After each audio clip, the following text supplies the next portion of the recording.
రాజస్థాన్లో మొత్తం లోక్సభ నియోజకవర్గాలు 25. అన్ని సెగ్మెంట్లను కైవసం చేసుకోవడానికి తీవ్రంగా ప్రయత్నిస్తోంది భారతీయ జనతా పార్టీ.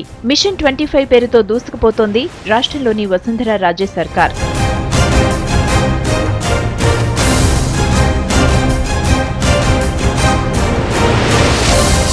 (2009) ఎన్నికల్లో రాజస్థాన్ నుంచి కేవలం 4 లోక్సభ నియోజకవర్గాలను గెలుచుకుంది బీజేపీ.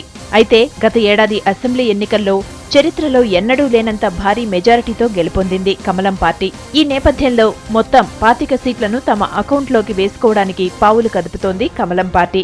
బీజేపీ అభ్యర్థుల గెలుపును ప్రతిష్టాత్మకంగా తీసుకున్నారు ముఖ్యమంత్రి వసుంధర రాజే.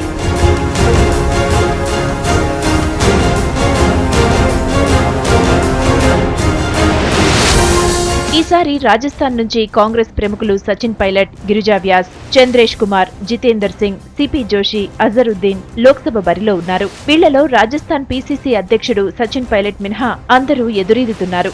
టోంగ్సాయ్, మధోపూర్ నియోజకవర్గంలో అజరుద్దీన్ కు మీనా సామాజిక వర్గం సహాయ నిరాకరణ చేస్తోంది.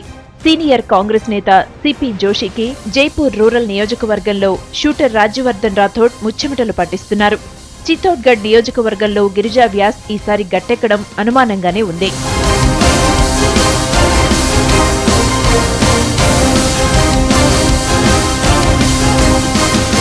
యూపీఏ 2 హయాంలో వెలుగు చూసిన కుంభకోణాల ప్రభావం కాంగ్రెస్ అభ్యర్థుల గెలుపుపై పడింది.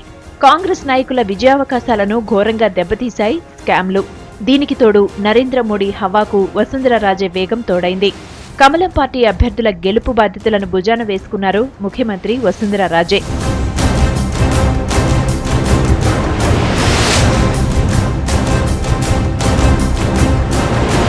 బీజేపీ బహిష్కృత నేత జశ్వంత్ సింగ్ పోటీ చేస్తున్న బార్మర్ సీటు వసుంధర రాజేకు ప్రతిష్టాత్మకంగా మారింది. జశ్వంత్ సింగ్ ను పక్కన పెట్టి జాట్ సామాజిక వర్గానికి చెందిన సోనారాంకు పట్టుబట్టి మరీ టికెట్ ఇప్పించారు వసుంధర రాజే. దీంతో బార్మర్ సీటులో బీజేపీని గెలిపించుకోవడానికి అదే పట్టుదలతో పనిచేస్తున్నారు వసుంధర రాజే.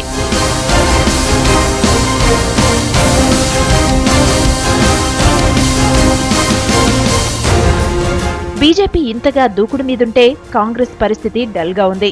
మాజీ ముఖ్యమంత్రి అశోక్ గెహ్లాట్ ఈ ఎన్నికలను ఏమాత్రం పట్టించుకోవడం లేదు. కాంగ్రెస్ కూడా గెహ్లాట్ కు ఎలాంటి బాధ్యతలు అప్పగించలేదు. ఎన్నికలకు దూరంగా ఉంచింది. రాహుల్ కు క్లోజ్ అయిన సచిన్ పైలట్ కే ఎన్నికల బాధ్యతలు అప్పగించింది.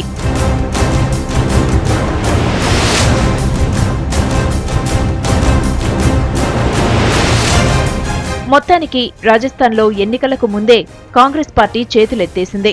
మిషన్ 25 లక్ష్యంగా బీజేపీ మాత్రం దూసుకుపోతోంది.